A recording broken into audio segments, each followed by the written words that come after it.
Hello mga kasay, a day in my life, new day, new work.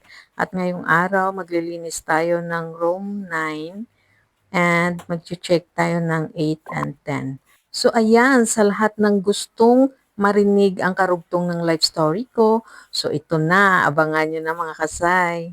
At dahil buntis na nga ako nung pumunta ako ng Dumaguete, at hanggang sa nanganak na rin ako doon.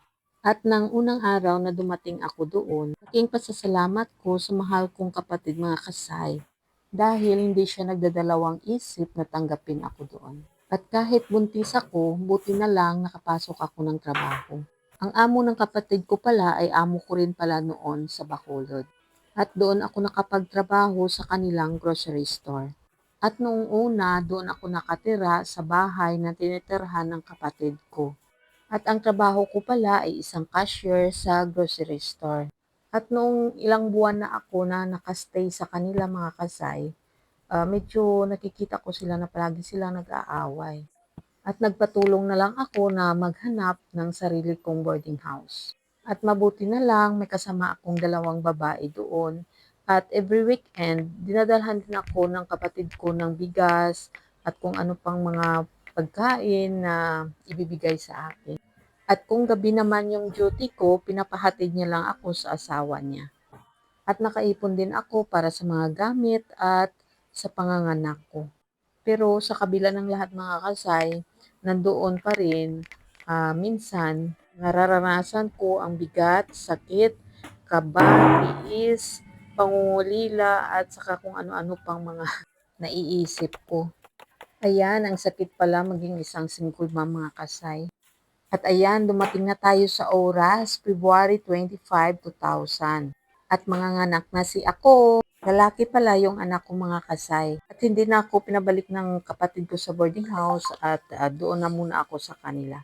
Hanggang sa 2001, opening ng Shakey's Restaurant doon sa Dumaguete. At ayan, excited ang Murat na gustong mag-apply. Kaya lang, parang lusyang pangkatawan natin. Pero nag-pray talaga ako kay God mga kasay na sana matanggap lang ako para may pangtustos para sa anak ko. At yan pala mga kasay ang ginagamit ko para panglinis, para makukuha yung mga stain or sa lahat ng mga kalawa. At sinasamahan ko rin pala ng Lysol mga kasay para mas matingkad yung toilet bowl natin at sobrang linis din. At balik na tayo sa story. At yun nga mga kasay, blessings in disguise na natanggap ako. At alam nyo ba, sa 600 plus na nag-apply, 52 lang ang kinuha nila. At alam nyo ba, swerte ako dahil isa ako sa natanggap. At halos lahat na nag-apply ay graduate ng college. At ako parang ako lang yung isa yung undergrad mga kasay. Basta, importante, pasok ako. Ayan, at pinabalik nga ako nung hapon na yun. At alam nyo ba na akong pinakauna sa lahat na nag-apply nung hapon na yun. At tinunga kami sa dalawa papuntang Bacolod for training. At ang kalahati ay matitira para maglilinis ng building dito sa Dumaguete. Ayan, happy ang Murat para makauwi din ako sa Bacolod. Siyempre, libre lahat ng Shakey's, ang gastos, ang pamasahe, at ang pagkain. At lahat kaming na-training sa Bacolod ay kami rin yung magte-training sa natira dito sa Dumaguete. At laking saya ko dahil first time ko na nakauwi sa amin sa Manapla mula noong nabuntis ako. Praise God, hindi naman sila ganon ka galit sa akin, medyo tampo lang. At ang anak ko pala, dinala din ng kapatid ko doon sa Manapla. At that time din pala na isinara ang store ng amo namin doon sa Dumaguete. Kaya umuwi na rin yung mga kapatid ko dito sa Manapla. Yon, sad to say dahil ako na lang mag-isa ang babalik ng Dumaguete. At dahil ang anak ko maiiwan na sa Manapla.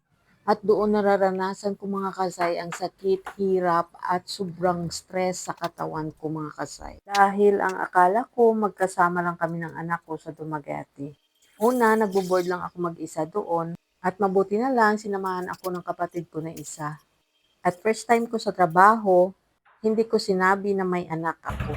Dahil sabi ng kapatid ko, hindi ko sabihin na may anak ako dahil kasi baka hindi ako matanggap.